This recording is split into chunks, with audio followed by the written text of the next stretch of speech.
Welcome class 8th in today's class. Students, as you know, in our previous class we have started our activity chapter from civics, the Indian criminal justice system, and we have discussed about all new key terms of this chapter and about the policeman. हमने policeman के बारे में पढ़ लिया था कि किस तरह से इंडियन क्रिमिनल जस्टिस सिस्टम में पुलिसमैन का क्या रोल है, कौन कौन से गाइडलाइंस हैं जो पुलिस को फॉलो करना पड़ता है किसी भी पर्सन को अरेस्ट करते समय, हमारे पास कौन कौन से ह्यूमन राइट्स हैं जो कि हमको प्रोटेक्ट करते हैं किसी भी तरह से मिसबिहेवियर जो पुलिसमैन या कोई भी पर्सन करता है वाइल अरेस्टिंग, उसके बारे में भी हमने डिस्कस कर लिया था, है ना। Now we have to discuss about FIR, है ना। हम पढ़ेंगे अब FIR के बारे में और आगे के बारे में कि और आगे कौन कौन सी चीज़ें हैं जो कि क्रिमिनल जस्टिस सिस्टम में इंक्लूड होती हैं। Clear? So let's start the chapter. FIR, first information report. हम लोगों ने पढ़ा कि जब भी कोई क्राइम होता है ना, तो हमारा क्रिमिनल जस्टिस सिस्टम उसमें हमारी हेल्प करता है। इसके लिए जो सबसे पहला स्टेप होता है वो होता है FIR, है ना। जैसे ही किसी भी पर्सन को किसी भी तरह की कोई भी प्रॉब्लम है जिसकी वो कंप्लेन कराना चाहता है या जस्टिस पाना चाहता है, तो सबसे पहले उसको क्या करना होगा, सबसे पहले फर्स्ट इंफॉर्मेशन रिपोर्ट देनी पड़ेगी। कहाँ पर? अपने पास के पुलिस ऑफिसर के पास के पुलिस स्टेशन में, ठीक है। तो क्या करना होता है कि लोगों को जिनको भी प्रॉब्लम है, जिनको भी कंप्लेंट्स लिखानी है ना, वो जाएगा पुलिस स्टेशन, वहाँ पर जाकर वो बैठे हुए पुलिस ऑफिसर से इमीडिएटली मिलेगा और जाकर अपनी कंप्लेन लिखाएगा, ठीक है। कंप्लेन लिख जाने के बाद ही पुलिस किसी भी तरह का स्टेप ले सकती है, किसी भी तरह का इनिशिएटिव ले सकती है, ठीक है। तो FIR क्या है? FIR केवल कंप्लेन है जो कि एक एप्लीकेशन के थ्रू अपनी बातों को, कंप्लेन को लिखाया जाता है ना, रिकॉर्ड कराया जाता है वहाँ पर कि हाँ हमें ये प्रॉब्लम है और हम इसका सल्यूशन चाहते हैं, ठीक है। अब FIR लिखते समय कौन कौन सी इन्फॉर्मेशन इंक्लूड की जाती है पुलिसमैन के द्वारा, ठीक है। तो जैसे सबसे पहली इन्फॉर्मेशन क्या होती है? Date, time and place of offence. जब भी कोई भी रिपोर्ट लिख रहा है पुलिस ऑफिसर, तो उसमें ये बिल्कुल मस्ट है कि उस टाइम पर जो भी ऑफेंस हुआ है, जिस भी चीज़ की कंप्लेन लिखाई जा रही है, उसका डेट, टाइम, प्लेस जैसे डिटेल्स को भी उसमें लिखा जाए, ठीक है। सेकंड क्या होता है? Detailed descriptive recording of the incident, यानी जो कुछ भी चीज़ें हुई हैं उनका एक अच्छे से डिस्क्रिप्शन, डिटेल्ड डिस्क्रिप्शन हो कि पहले ये हुआ, देन उसके बाद ये हुआ, फिर इस तरह से आगे बढ़ा, है ना। मतलब एक पूरा सीन कि किस तरह से वो सीन हुआ, वो पूरा किस तरह से घटना घटी, उसको पूरा एक डिटेल्ड डिस्क्रिप्शन रिकॉर्ड कराना होता है, ठीक है। फिर क्या होता है? Name and identity of the accused and witness if any. और फिर क्या बताना होता है? उन्हें बताना होता है कि उन्हें किस पर्सन के ऊपर डाउट है या कौन पर्सन है जिसके लिए वो श्योर है कि वही दोषी पर्सन है, गिल्टी पर्सन है, एक्यूज्ड पर्सन है, ठीक है। उसकी आइडेंटिटी बतानी पड़ती है, पूरी पहचान कि वो यहाँ रहता है, वो ये जॉब करता है या वो दिखने में ऐसा है, वो बताना होता है। और साथ में अगर कोई विटनेस है जिसने एक्यूज्ड पर्सन को काम करते हुए, क्राइम करते हुए देखा हो, है ना, उसके बारे में भी बताना पड़ता है। Then name and address of the complain. और उसके बाद जो पर्सन वहाँ पर रिपोर्ट लिखाने गया है, FIR कराने गया है, वो क्या करेगा? उसका नेम, एड्रेस, फ़ोन नंबर जैसे डिटेल्स को भी लिखा जाता है, ठीक है। तो ये FIR के मेन पॉइंट्स होते हैं कि इनको तो वहाँ पर लिखना ही होता है पुलिस ऑफिसर को, ठीक है। अब हम FIR कहाँ लिखा सकते हैं, ठीक। तो सबसे पहले होता है कि हमको FIR वहीं लिखाना चाहिए जो हमारे पास का पुलिस स्टेशन होगा, ठीक है। हर पुलिस स्टेशन का एक एरिया होता है जिन एरिया में होने वाली चीज़ों को उस पुलिस स्टेशन को देखना होता है, ठीक है। लेकिन हम हमारा जो FIR होता है उसको ओरली या रिटन दोनों तरीके से वहाँ पर लिखा सकते हैं, ठीक है। अब कई बार ऐसा होता है कि हम उस एरिया में नहीं हैं या अभी हम किसी दूसरे पुलिस स्टेशन के कंट्रोल किए करे जाने वाले एरिया में हैं और हमें यहाँ पर हमारे साथ कोई चीज़ हो जा रही है ना? या फिर हमें लग रहा है कि अभी अगर हमने कंप्लेन नहीं लिखा है तो अभी बहुत ज़्यादा लेट हो जाएगा जब तक हम अपने एरिया के पुलिस स्टेशन पे जाएँगे, पुलिस ऑफ़िसर से मिलेंगे, है ना?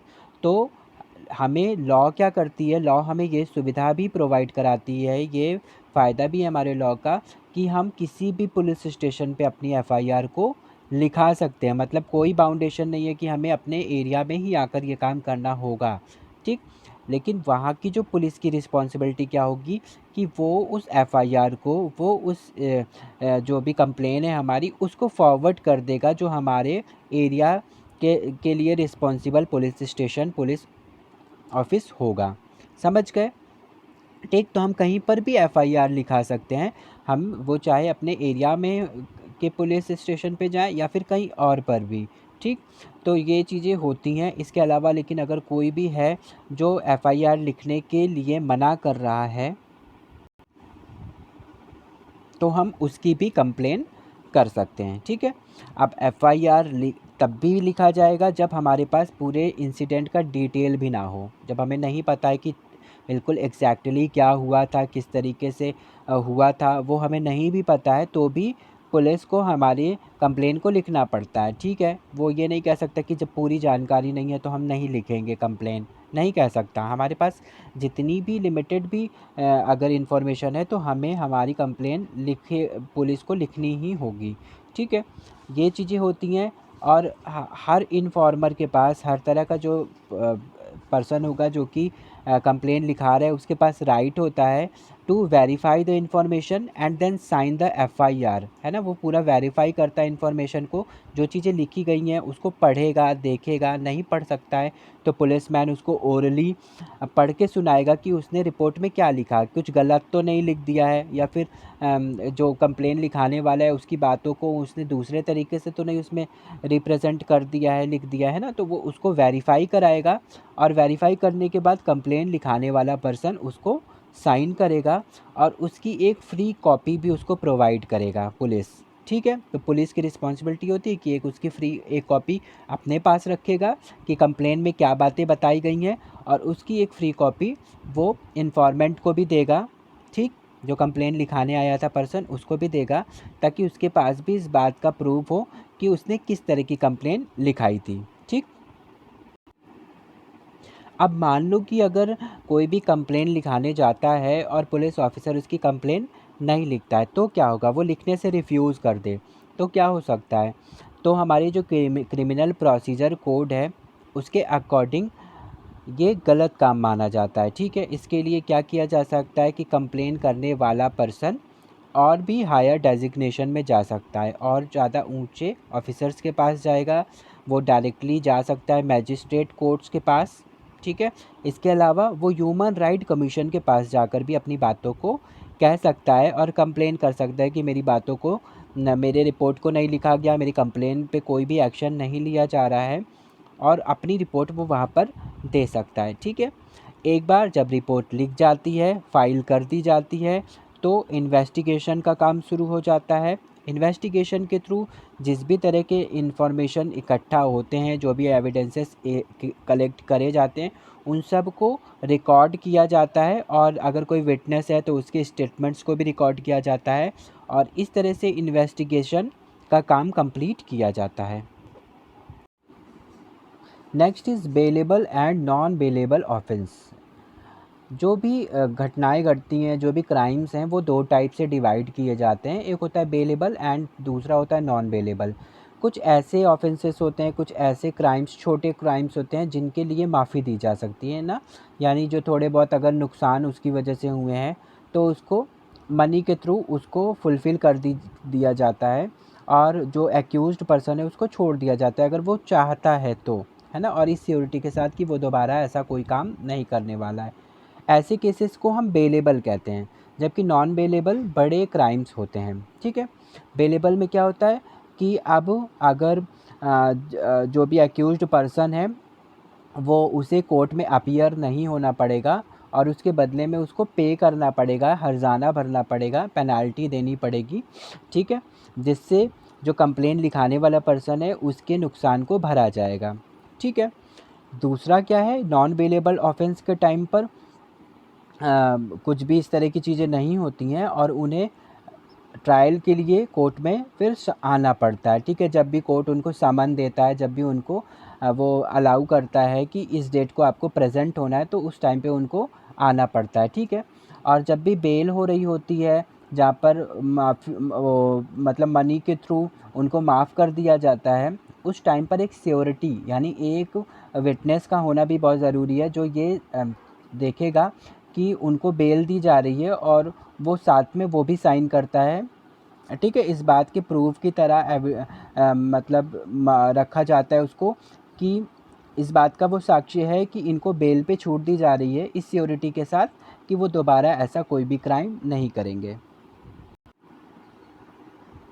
इसके बाद जब किसी की रिपोर्ट लिखा दी जाती है, तो इन्वेस्टिगेशन करने वाला जो ऑफिसर होता है, वो जो भी फाइंडिंग्स हैं, जो भी उसको इन्फॉर्मेशन मिली है, उनके बेसिस पे एक चार्जशीट तैयार करता है और उस चार्जशीट को ट्रायल के लिए यानी सुनवाई के लिए मैजिस्ट्रेट के कोर्ट में प्रेजेंट करता है।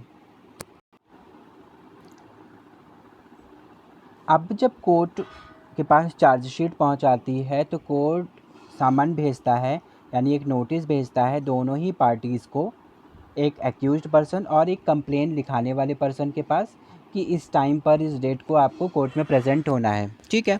अब कोर्ट पे जब लोग प्रेजेंट होते हैं, तो वो डायरेक्टली खुद अपनी बातों को नहीं कहते हैं। दोनों ही पार्टीज़ को एक एक हम कह सकते हैं कि लॉयर्स की ज़रूरत होती है। ठीक है। तो अब वो पर्सन जो कि कंप्लेन लिखाने वाले के साइड से, वो लॉयर जो कंप्लेन लिखाने वाले के साइड से बोलता है और उसके बातों को प्रेजेंट करता है कोर्ट में जज के सामने, उसे पब्लिक प्रोसिक्यूटर कहा जाता है। ठीक है।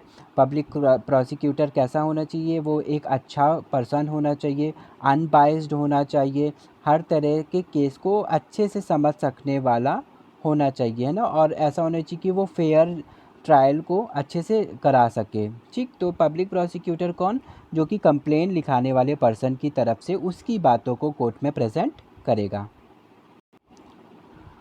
सेकंड पार्टी का जो लॉयर होता है उसको डिफेंस लॉयर कहते हैं। ये किसके साइड से होता है, ये एक्यूज्ड पर्सन के साइड से होता है, क्योंकि हर पर्सन को राइट है कि वो आर्टिकल 22 हमें ये राइट देता है इंडियन कॉन्स्टिट्यूशन का, fundamental right to be defended by a lawyer. उन्होंने ये राइट दिया हुआ है कि हम किसी भी तरीके से अगर हमें कोई भी ब्लेम हमारे ऊपर आ रहा है, तो हम अपने आप को डिफेंड कर सकते हैं, बचा सकते हैं, प्रोटेक्ट कर सकते हैं लॉयर के थ्रू। ठीक है।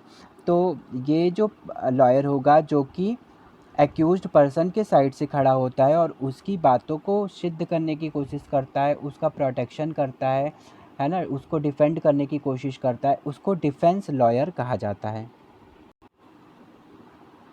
अगर कोई ऐसा पर्सन है जो कि पुअर है, बहुत गरीब है और वो अफोर्ड नहीं कर सकता किसी भी लॉयर को, कि वो किसी लॉयर को हायर करे कि वो उसके साइड से बोले, है ना, तो इसके लिए हमारे पास एक आर्टिकल है 39A, जिसमें कॉन्स्टिट्यूशन हमको ये राइट देता है कि अगर कोई पर्सन जो अफोर्ड नहीं कर पा रहा है, जो किसी भी तरीके से लॉयर नहीं कर सकता है, उसको स्टेट प्रोवाइड करेगा एक लॉयर। ठीक है।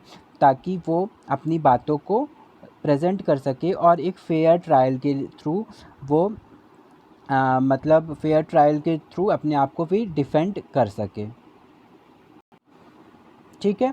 तो पब्लिक प्रोसिक्यूटर और डिफेंस लॉयर के बाद जो थर्ड बारी आती है वो होती है जज की। ठीक है। जज क्या करता है, जज एक बहुत ही क्रूशियल रोल प्ले करता है पूरे जस्टिस सिस्टम में।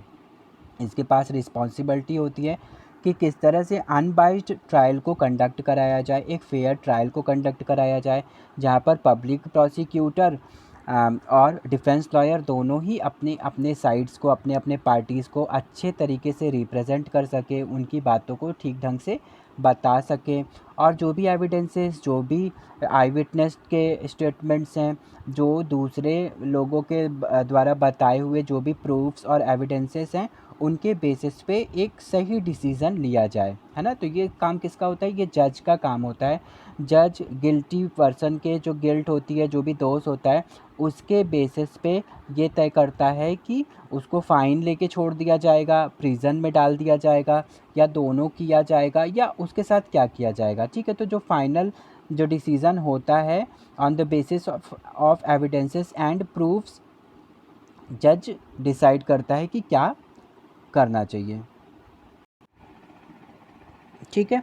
तो यहाँ पे जाके हमारा जो क्रिमिनल जस्टिस सिस्टम है वो कंप्लीट होता है जज के बाद से, ठीक।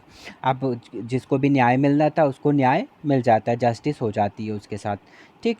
और ये जस्टिस मिलती है जब फेयर ट्रायल होता है, यानी जो सुनवाई हो रही है जहाँ पर सारे एविडेंसेस को देखा जा रहा है, जज सबको ऑब्ज़र्व कर रहा है, वो फेयर होगा, अनफेयर नहीं होगा, ठीक है। किसी भी तरीके से गलत तरीके से बातों को बिना प्रेजेंट किए अगर हम ट्रायल करा रहे हैं तो सही डिसीज़न निकल के आएगा, ठीक। तो हर पर्सन के पास राइट होता है कि वो फेयर ट्रायल उसके साथ हो, अगर वो किसी भी लीगल प्रोसेस में है तो, ठीक है। किस तरह के ट्रायल को हम फेयर ट्रायल कहेंगे, है ना। कौन कौन सी चीज़ें हैं जो किसी भी तरह की जो सुनवाई हो रही है उसको फेयर सुनवाई या फेयर ट्रायल बताती है। तो कुछ चीज़ें हैं, जैसे फर्स्ट है the accused is given a copy of FIR, chargesheet and all evidences based on which charges are framed, ठीक है। सबसे पहले क्या होना चाहिए कि जो एक्यूज्ड पर्सन है, जो दोषी पर्सन है, उसको एफआईआर की भी एक कॉपी मिलनी चाहिए, ताकि वो देख सके कि उसके लिए क्या कंप्लेन लिखाई गई है ना, वो भी उसको समझ सके। इसके बाद चार्जशीट, जो कि इन्वेस्टिगेशन करने के बाद क्या क्या चीज़ें निकल के आई हैं, कौन कौन सी चीज़ें मिली हैं पुलिस को, है ना, इन्वेस्टिगेटिंग ऑफिसर को मिला है, उसको वो देखे, ठीक। और इसके बाद कौन कौन से एविडेंसेस हैं जिनको कोर्ट में जज के सामने प्रेजेंट किया जाएगा, उसको भी वो देखे, है ना। देखने के बाद ही वो, ताकि उसका जो भी स्टेप होगा उसी के बेसिस पे होगा, है ना। तो वो सारी चीज़ें उसको मिलनी चाहिए। अगर ऐसी चीज़ें नहीं मिल रही हैं एक्यूज्ड पर्सन को, कोई भी चीज़ छिपा ली जा रही है, नहीं बताई जा रही है, तो क्या होगा, ये अनफेयर ट्रायल कहलाएगा, ठीक। तो ये अनफेयर ट्रायल का मतलब होगा कि फिर डिसीज़न भी गलत आएगा और जस्टिस पे नहीं जाएगा, है ना। इसलिए ज़रूरी है कि फेयर ट्रायल हो। सेकंड इसमें बताता है family and friends can be present at the trial that is held in open court. जिसके अलावा जो भी एक्यूज्ड पर्सन है, जो भी सेकंड पार्टी है, उसके फैमिली, फ्रेंड्स, रिलेटिव्स को भी प्रेजेंट होना चाहिए उस टाइम पर जब कोर्ट में ट्रायल हो रहा है, ठीक। कोई किसी भी पर्सन को हम अकेले ले जाकर केवल बातचीत करके कोर्ट में एविडेंसेस दिखा के जज को हम कुछ भी डिक्लेयर नहीं कर सकते। उनके फैमिली और फ्रेंड्स को भी वहाँ पर उस टाइम पर प्रेजेंट होना ज़रूरी है, ठीक है। तो ये भी फेयर ट्रायल का एक फ़ीचर है। नेक्स्ट है trial is held in the presence of the accused. कभी भी अगर ट्रायल किया जा रहा है तो उस टाइम पर एक्यूज्ड पर्सन वहाँ प्रेजेंट होना चाहिए, ठीक। कभी ये नहीं कि सेकंड पार्टी के लोग आए हुए हैं और उन्होंने कहा कि आज तो हमें अपनी बात बताने का टाइम है, तो अगर एक्यूज्ड पर्सन नहीं आया है तो भी ये चीज़ें हमें मिली हैं और ये शिकायतें हैं, ये एविडेंसेस हैं, सिर्फ वो कोर्ट पे प्रेजेंट कर दिया जाए, ऐसा नहीं हो सकता, है ना। जब भी बताया जा रहा है, कुछ भी प्रेजेंट किया जा रहा है, एक एक एविडेंस एक्यूज्ड पर्सन के सामने दिखाया जाना ज़रूरी होता है, ठीक है, जिससे अनफेयर कुछ भी नहीं होने पाए।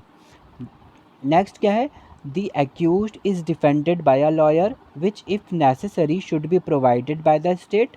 The defense is given ample opportunity to cross-examine questions and individual who have previously been examined by the party to access the authenticity of her statement and present witness to prove that the accused is not guilty। और इसके अलावा fair trial कब, कोई भी trial fair trial कब कहलाएगा, जब accused person को भी एक लॉयर के द्वारा डिफेंस किया जा रहा है और क्रॉस एग्जामिनेशन किया जा रहा है, जो भी एविडेंसेस आ रहे हैं, जो भी सबूत दिखाए जा रहे हैं, उनको क्रॉस एग्जामिन करेगा एक्यूज्ड पर्सन का लॉयर, ठीक है। और इसके बाद सारी चीज़ों को देखने के बाद ही किसी भी तरह का डिसीज़न लिया जाएगा। अगर ये सारी चीज़ें किसी भी ट्रायल में हो रही हैं तो that trial is fair trial. Clear clear. तो समझ गए कि किस तरह से हमारे यहाँ इंडियन क्रिमिनल जस्टिस सिस्टम चलता है, कैसे हम एफआईआर जो कि पुलिस के पास लिखाते हैं, और कई सारे स्टेप्स जहाँ पर हम पब्लिक प्रोसिक्यूटर, डिफेंस लॉयर और फिर जज के थ्रू जाके हमें जस्टिस मिलती है ना। तो ये सिस्टम है हमारे यहाँ पर जस्टिस सिस्टम जिसे हम कहते हैं। और मैं आई होप सबको समझ में आ गया होगा इस पूरे सिस्टम के बारे में। ठीक है बेटा, ये हम लोगों का एक्टिविटी चैप्टर है। तो अभी आज के होमवर्क में हम क्या करेंगे, आज के होमवर्क में हम बुक एक्सरसाइजेस फिल करेंगे, फाइंड आउट करेंगे, बुक को रीड करेंगे और उसी के बेसिस पे एक्सरसाइजेस बुक में फिल करेंगे और इसे सेंड करेंगे हमारे होमवर्क के तौर पर। ठीक है, इसके अलावा इस चैप्टर से रिलेटेड एक एक्टिविटी है जो हम हमारे नेक्स्ट क्लास में डिस्कस कर लेंगे कि उसे कैसे करना है। You will get marks for the activity. Okay, now we will meet in our next class. Till then, take care and have a nice day.